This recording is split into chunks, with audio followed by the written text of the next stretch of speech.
Bonjour à toutes et à tous et bienvenue sur HurryMotion. Aujourd'hui, je vais vous montrer comment créer un HUD, comme on peut en voir dans certains films de science-fiction. Il n'y a pas de règle spécifique pour créer un HUD, c'est juste votre imagination qui va faire le résultat.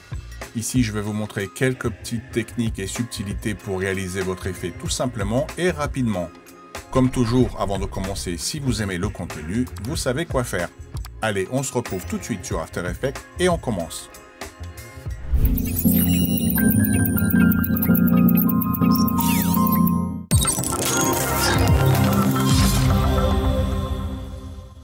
Bien, donc on est sur After Effects, on commence tout de suite par créer notre composition. On va la renommer en HUD pour HUD. 1920 par 1080, 30 images par seconde, 5 secondes de durée, ça sera très bien. On clique sur OK. La première chose qu'on va faire, pour ceux qui ne savent pas la technique, on va créer notre chiffrage qui passe de 0 à 100% automatiquement. Pour cela, on va prendre notre outil texte, on va taper le chiffre 0. Pour la typographie, j'utilise une typo qui s'appelle DS Digital, que j'ai dû récupérer sur dafont.com. Je vous mettrai le lien dans la description. On va prendre notre outil de point d'ancrage, on maintient la touche CTRL appuyée et on fait un double clic dessus afin de le centrer.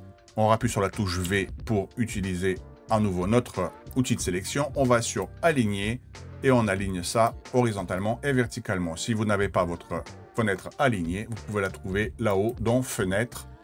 Et en fait, tous vos outils sont là. S'il vous manque un outil sur la droite, vous pouvez le trouver ici.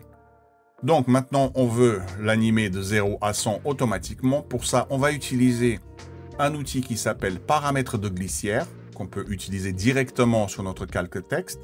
Mais ici, comme il va me servir pour également faire monter ma barre de progression, on va créer, CTRL Y, un nouveau solide qu'on va nommer glissière. On clique sur OK. On va sur notre effet et on importe l'effet qui s'appelle paramètres de glissière. Là, ici, j'utilise, comme toujours, la console log de Video Copilot. Vous avez le lien dans la description. Donc là, pour l'instant, notre 0 a disparu parce qu'il est allumé. On va l'éteindre, comme c'est un calque qui est noir. Donc, on va dérouler maintenant notre outil texte une fois, deux fois. On arrive ici sur tracer le texte source. On maintient la touche Alt gauche appuyée et on clique pour ouvrir l'éditeur d'expression comme d'habitude. Vous cliquez sur glissière. Vous prenez le petit serpentin de votre texte et vous mettez sur curseur. On se met au début notre paramètre de glissière. On met une image clé sur le curseur. On le laisse à 0 puisque notre chiffre c'est 0. Si vous voulez démarrer à partir de 1, il faut taper 1. Maintenant, on se met à 5 secondes. Et ici, vous tapez 100. Vous tapez ce que vous voulez en fait. Donc là, on se retrouve notre paramètre de glissière qui passe de 0 à 100. Donc, pour éviter d'avoir tous ces chiffres derrière la virgule, on se met au début de notre expression, donc discomp.layer, et on va rajouter juste un petit bout d'expression pour supprimer ça. Il n'y a rien de très compliqué. On va taper le mot math avec le M majuscule, M-A-T-H, point round, R-O-U-N-D. Vous ouvrez la parenthèse. Donc là, en ouvrant la parenthèse, elle se referme automatiquement. Vous supprimez la parenthèse qui ferme et vous la mettez à la fin de votre expression. Donc mat.rand, ouvrez la parenthèse, toute l'expression et vous refermez la parenthèse. Et là, en faisant ça, vous supprimez tout simplement les chiffres qui sont après la virgule. Maintenant, pour créer notre jauge, alors vous pouvez faire ce que vous voulez, c'est libre à votre imagination, j'arrête pas de le répéter. On va commencer donc nous à en créer une à notre façon. J'ai rien préparé, donc je vais la créer en même temps que vous. Vous cliquez ici dans le vide pour pas sélectionner un calque. Vous prenez votre outil ellipse. On va se mettre au début, on va se mettre au milieu comme ça. On maintient la touche CTRL SHIFT et ALT appuyé pour faire un cercle parfait. Et on va faire quelque chose comme ceci. Notre cercle ici, le contour, je vais peut-être le mettre à 20 pour faire quelque chose de plus gros. Donc, je vais dérouler mon ellipse et là, ici, maintenant, pour l'animer, je vais faire ajouter, comme d'habitude, réduire les tracés. Réduire les tracés, vous le déroulez, vous connaissez le principe. Vous avez deux solutions. Soit vous faites manuellement, vous mettez à 5 secondes 100% et à 0, vous mettez à 0%. Moi, ici, j'ai pas envie de m'embêter à faire des images clés. On va utiliser notre paramètre de glissière, donc on le met au début. Et comme tout à l'heure, on va faire cette expression. On tape Alt-gauche-clic sur début. On se remet sur glissière. On prend notre serpentin et on le relie tout simplement sur dessus. Il n'y a pas besoin d'expression à rajouter. Vous cliquez dans le gris et là, vous voyez votre barre automatiquement s'anime avec les chiffres qui montent. Là, c'est parfait, c'est ce que je veux. Je veux que ma barre progresse de droite vers la gauche. Si vous voulez le sens contraire, ici, dans Tracé ellipse, vous avez ces deux petits dessins. Vous avez qu'à changer de côté. Et là, vous voyez, la barre va dans l'autre sens. Nous, on va rester comme ça. Donc voilà, ça, c'est la première chose à connaître. On va mettre on va la renommer plutôt. On va renommer ça en barre de chargement. Ok, maintenant on va lui créer des variations, en fait le design. Alors, on reprend notre outil cercle. Moi, je ne vais pas toutes les renommer pour gagner du temps, mais vous, ce serait bien que vous les renommiez. Comme ça, vous gagnerez du temps si vous voulez modifier tout à l'heure. Donc, CTRL-SHIFT-ALT appuyé, on refait un petit cercle comme ceci. On va cette fois-ci réduire le contour, peut-être aller à 5 pixels, comme ça. On reclique dessus, double-clic sur le voilà, point de centrage, histoire de voilà, bien centrer, parce que ça, c'est le problème avec After Effects. Quand vous faites quelque chose, souvent, ça fout le camp. Et maintenant, donc, on appuie sur la touche S et on va s'amuser à décorer tout ça. On se met au-dessus comme ceci. Je vais peut-être changer un petit peu la couleur. Non, je vais laisser comme ça. Et en fait, c'est ma paramètre de chargement que je vais repasser en blanc. Voilà. On fera la couleur après. Donc ici, vous voyez, on crée un bord. CTRL-D, on duplique. On appuie sur S, on réduit. Et en faisant ça, on crée des bordures pour notre barre de chargement. Donc voilà ce que ça donne pour commencer. Maintenant, vous pouvez reprendre celui de l'extérieur, par exemple. Refaire CTRL-D. Comme d'habitude, c'est que avec des CTRL-D. On va réduire. On va le repasser en blanc. OK. On va le remettre peut-être 18 cette fois-ci, un peu plus fin. Vous le déroulez. Vous faites ajouter, réduire les tracés, comme toujours. Vous ouvrez réduire les tracés et là, vous passez la fin à 75%. Et c'est tout. On va tout simplement l'animer maintenant avec une expression. Vous appuyez sur la touche R. Alt-gauche-clic sur la rotation et vous tapez l'expression wiggle 1,100. Et là, vous allez voir automatiquement ce qui se passe. Vous voyez, on a un wiggle en rotation sur notre quart de cercle. Vous le reprenez, CTRL-D, encore S à nouveau. Cette fois-ci, vous pouvez encore le réduire si vous voulez, faire quelque chose un peu plus petit, comme ça. Et là, comme tout à l'heure, je vous ai dit, on peut changer dans ellipse, dans tracé ici, le sens. Hop, vous changez le sens. L'expression, elle est déjà mise. Et regardez déjà ce que ça donne. Vous voyez, c'est aléatoire. Déjà, ça commence à avoir de la gueule. OK. Pour ça, c'est pas mal. OK, je vais reprendre mon cercle. Je vais le redupliquer. J'appuie sur S. Je vais un petit peu l'agrandir. Comme ça. Je vais le remettre en blanc. Et là, ce que je veux cette fois-ci, c'est créer des pointillés. Donc pour ça, rien de compliqué. On le déroule. Contenu, ellipse. On va dans contour. Et ici, vous avez un plus. Vous cliquez sur plus et là, vous créez des petits pointillés. Là, c'est des pointillés carrés. Si vous voulez vraiment avoir des points, ici, vous avez extrémité carrée. Vous le mettez en arrondi. Vous voyez déjà que ça crée la même chose, mais avec une extrémité arrondie. Et tout va se jouer en fait avec le contour, les tirés. Vous voyez, plus on les étire, plus on crée quelque chose de différent. Et si vous rappuyez une fois de plus sur plus, vous avez intervalle. Et là, les intervalles, vous voyez, si je me mets à 0, je recrée un tracé fermé. Et plus j'étire, plus je crée des intervalles. Donc si je fais des intervalles comme ça et je réduis mes tirés, vraiment à 2 ou à 1, vous voyez, on crée des points. Bon, moi ici, ce que je veux, c'est pas des points. Je veux créer en fait extrémité carrée. Je vais réduire mes tirés, quelque chose comme ça. Je vais réduire mon intervalle, vraiment comme ça. Et je vais peut-être extrémité de ma ligne, l'augmenter comme ça. Vous voyez, ce que j'essaie de faire en fait, c'est des petits tirets, un peu comme ce qu'il y a sur les cadrans de montre. Donc, voilà, par exemple. Après, à vous de voir, hein. 3 va se mettre à 2. Quelque chose de fin. Voilà. Et l'intervalle. Voilà, on va faire quelque chose comme ça. C'est assez design. On rappuie sur S. On va arranger ça un peu mieux. Voilà. Donc c'est pour ça que je dis il faut tout renommer. Là, je ne renomme pas. Hein, je vais pas me prendre la tête. Mais comme ça, vous savez tout à l'heure si vous voulez rajouter ou enlever quelque chose. On continue. On le duplique. On va réagrandir un petit peu comme ça. On va le remettre en blanc. Donc là, ce que je veux faire, c'est que je vais faire en accéléré. Je vais rajouter des choses et puis on se retrouve tout de suite après. Alors vous pouvez aussi créer des petits détails autour. Par exemple, vous pouvez prendre, donc surtout on sélectionne rien, on prend cette fois-ci l'outil polygone par exemple, vous faites quelque chose comme ça, bon, évidemment en blanc. Ok. On va prendre peut-être les 2 de pixels de largeur, comme ça. Vous déroulez votre calque de forme, polyétoile, vous le déroulez. Tracé de polyétoile, vous le déroulez.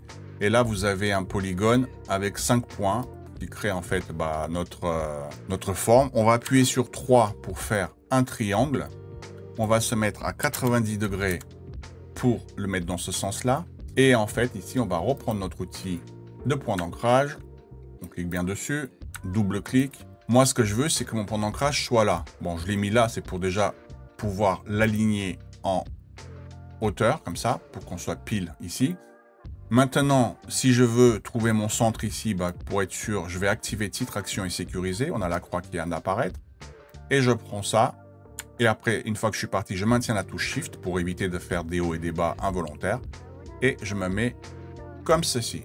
Et là, c'est pareil, vous tapez sur R et vous lui faites une expression Alt-gauche-clic et vous lui remettez un wiggle, par exemple, de quelque chose un peu plus léger, 1, non, on va faire au contraire, plus rapide, 1,200. Et là, vous allez voir, le truc, il se balade. Vous voyez, ça fait un truc, un effet un peu gyroscopique. Vous pouvez CTRL-D, par exemple, en mettre 3 ou 4, vous faites ce que vous voulez. Donc, ça crée des choses complètement aléatoires. Vous pouvez également créer une croix, quelque chose au milieu. Alors ça, c'est des exemples, hein, vous n'êtes pas obligé. Vous prenez votre outil plume. On va se mettre quelque chose comme ça.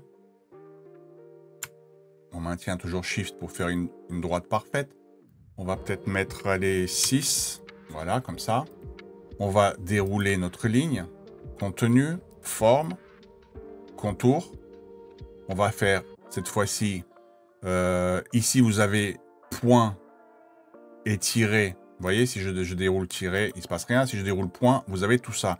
Alors là, je suis sur After Effects 2025, mais sur 2024, ça ne s'appelle pas point, ça s'appelle, je crois, biseau. Et donc c'est pareil, vous déroulez ça. Et là, vous avez votre largeur du début, vous la mettez à 100%, ou un peu moins, peut-être quelque chose comme ça. En fait, on va se mettre à 85. Ça crée en fait une finesse au départ, c'est fin, et puis ça part en plus large, ce n'est que plus joli. Et puis là, c'est pareil, on va cette fois-ci en créer en croix. Vous allez en haut de votre calque, vous faites ajouter, vous faites cette fois-ci, il y a répétition. Là, vous pouvez constater 1, 2, 3. Automatiquement, on va dérouler la répétition, on en a 3. Nous, on en veut 4 pour créer une croix. On va dérouler, transformer la répétition. Et ici, la rotation. Si vous faites une rotation comme ça, vous voyez, ça fait n'importe quoi parce que chacun a son point d'ancrage qui est au bout. Nous, ce qu'on veut, c'est que tout part du premier. Là, vous avez la position et vous voyez, il est décalé à 100. Ici, si vous vous mettez à 0, vous voyez, en fait, tout s'est rejoint là. Donc, la position, il faut se mettre à 0. Et là, votre rotation, vous mettez à 90 et vous créez une croix parfaite. Maintenant, si vous voulez la laisser telle qu'elle, vous la laissez telle qu'elle. Vous voulez l'animer en ouverture, vous rajoutez un réduire les tracés, vous déroulez les réduire les tracés. Et là, on va faire quelque chose, genre, si allez, une seconde, on verra si c'est trop ou pas. On se met à 100 on met une image clé, on va à 0 et on se passe à 0. On sélectionne les deux images clés, on appuie sur F9 pour les lisser, on ouvre l'éditeur graphique. Si c'est trop petit pour vous, vous appuyez sur la petite fenêtre ici pour adapter le graphique. Vous voyez? Et là, en fait, le but du jeu, c'est de créer quelque chose comme ceci. Voilà. Vous voyez, ça ouvre avec une... C'est pas mal, une seconde. On va rester comme ça. Et on va la mettre peut-être... allez, en arrière-plan. Vraiment en dessous de notre 0. Comme ça, ça couvre tout. Donc ça, voilà, ça c'est encore une méthode. Vous pouvez la dupliquer, votre croix, la mettre à 45 degrés de rotation pour faire quelque chose comme ça. Rotation 45 degrés, voilà, pour faire quelque chose comme ça, plus comme un radar, vous voyez. Donc vous pouvez vraiment faire des choses différentes.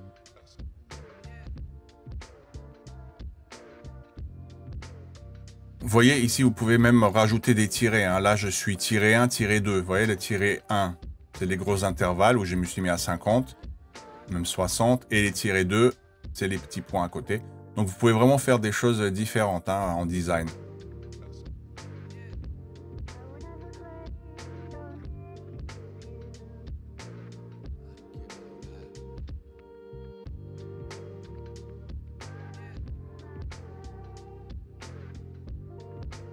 Donc voilà, voilà une idée de création d'un HUD.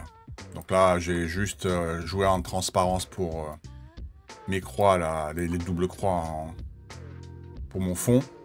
Je vais rajouter 2-3 petits trucs, mais une fois de plus, hein, vous pouvez faire ce que vous voulez, vous l'animez comme vous voulez.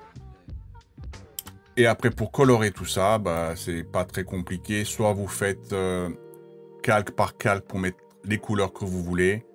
Soit vous mettez CTRL et là sur ce calque d'effet vous rajoutez une lueur diffuse. Donc la lueur diffuse complètement dégueulasse de chez After Effects. Vous pouvez la passer ici à 90 à peu près en seuil. Augmenter son rayon, vous voyez, pour créer quelque chose, un glow. Et peut-être l'intensité, la mettre un peu moins. Comme ça, 0,6. Pour lui donner un petit effet. Vous pouvez ainsi, les couleurs originales, vous les mettez en A et B pour utiliser deux couleurs pour la teinture. Ou alors, vous avez quelque chose comme Deep Glow. Là, vous avez Deep Glow, par exemple. Là, le radius, on va vraiment le mettre à 100. Et son exposition, on va la réduire à 0,2 peut-être. Vous voyez, quelque chose de plus léger.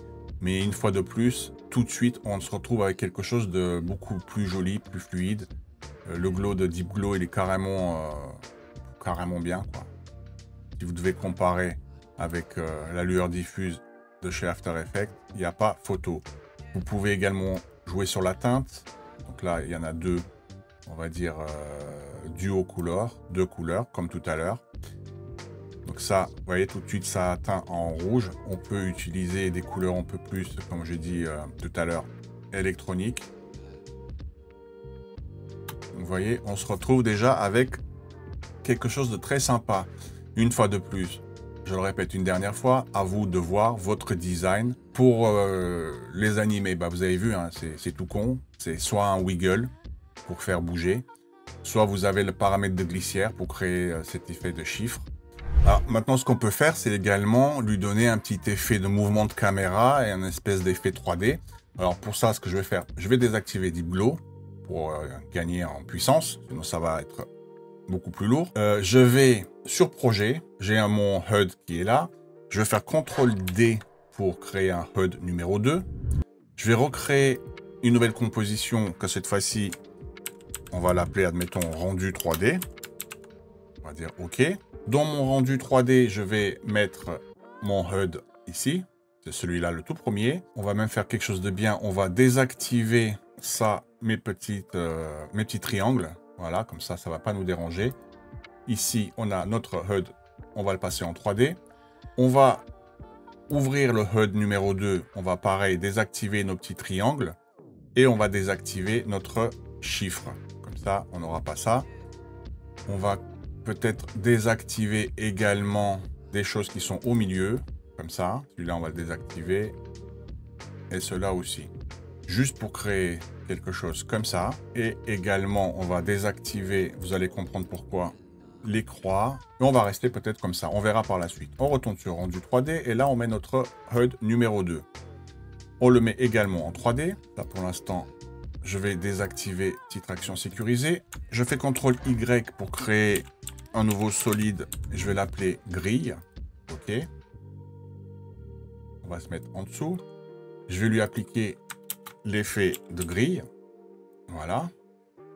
Je vais passer en curseur largeur et hauteur. Quelque chose comme ça. Peut-être que c'est trop petit, mais on verra par la suite. La bordure, peut-être la faire quelque chose de très fin en 2. Et je vais peut-être passer à quelque chose comme un... pourquoi pas, on s'en fout. La couleur, on verra par la suite. Et je vais jouer sur sa transparence. Je vais peut-être la mettre à 25%. Vraiment que ce soit quelque chose de très léger. Et on va également le passer en 3D. Maintenant, on fait un clic droit. Nouveau, on va mettre une nouvelle caméra. On va peut-être se mettre quelque chose de large. On va essayer d'aller à 28. On va rajouter un objet nul qu'on va passer également en 3D. Et on va relier notre caméra à notre objet nul. On se met ici à 0%. On enclenche la rotation de notre objet nul. On va se mettre peut-être, on veut que l'effet caméra se fasse peut-être aller en 2 secondes. On verra si c'est trop ou pas assez.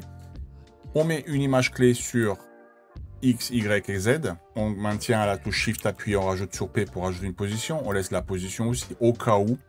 Je mets une image clé. Je me mets là, au début, et là, je vais peut-être mettre, allez, 35% en X et en Y. Du coup, on se retrouve avec quelque chose comme ça. Le Z, si vous voulez, vous pouvez un peu plus jouer dessus sur sa rotation. Je l'ai enclenché, mais vous n'êtes pas obligé. Mais on va peut-être se mettre comme ça, aller à 10. Voilà. Quand vous avez fait ça, la grille, maintenant à cette hauteur-là, vous pouvez la jouer sur son échelle pour faire quelque chose de beaucoup plus gros. Voilà, comme ça. Ça, c'est pas bien grave, ça reste quand même assez design. Et ça se verra pas si on joue maintenant avec la caméra. Donc déjà, on voit ce que ça donne. Voilà, on a cette rotation toute simple. On va maintenant appuyer sur la touche U. On va prendre nos images clés et on va faire F9. On va ouvrir l'éditeur graphique, comme tout à l'heure. On va réduire. Maintenant qu'on a tout ça en 3D, on va prendre notre HUD avec notre chiffre. On ouvre la position. À 2 secondes, on met la position en place à 0. Et là, on va le faire avancer un tout petit peu comme ça, vers l'avant, on va dire. On appuie sur également S pour son échelle. On met une image clé à 100% à l'arrivée. Et là, on va réduire un tout petit peu comme ça son échelle, peut-être à 50%. Vous voyez, lui, il se met en place comme ça. Maintenant, on prend notre HUD numéro 2. On va tout simplement le dupliquer. On va prendre celui d'en dessous. On appuie sur P plus S. On se met à 2 secondes. On met les images clés telles qu'on les veut à l'arrivée. Et ici, on va peut-être la position reculer à 100. Et on va augmenter peut-être à 125 sa largeur. Et puis lui, le premier, bah, il bouge pas. Je pense qu'il est pas mal. Enfin, c'est une façon de faire les choses.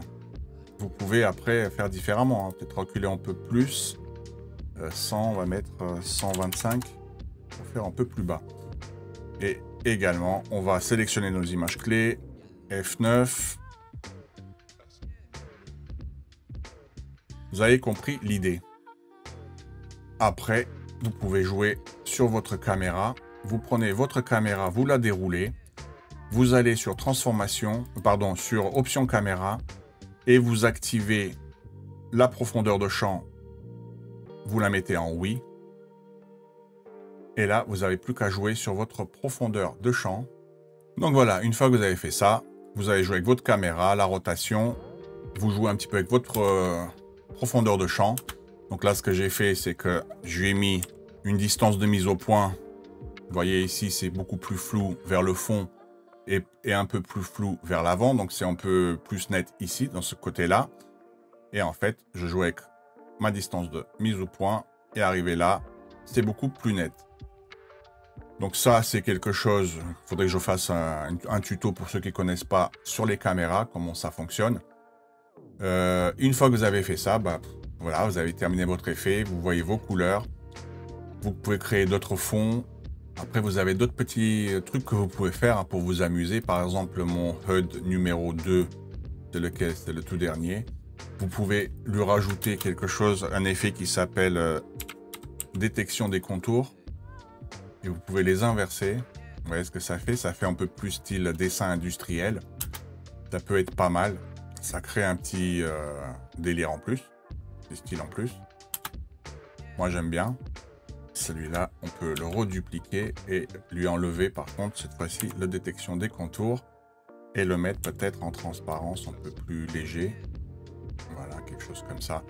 Enfin, voilà, vous pouvez vraiment, ça dépend ce que vous voulez faire. Vous pouvez vous amuser, faire des choses plus ou moins électroniques, plus ou moins design. À vous de vous amuser. Voilà les amis. Voilà, on est arrivé à la fin pour ce petit tuto. Merci de l'avoir suivi jusqu'au bout. J'espère qu'il vous a plu et vous a permis d'apprendre quelque chose de nouveau. Si vous avez aimé, n'oubliez pas de liker. Et pour ma part, je vous retrouve bientôt pour une nouvelle vidéo.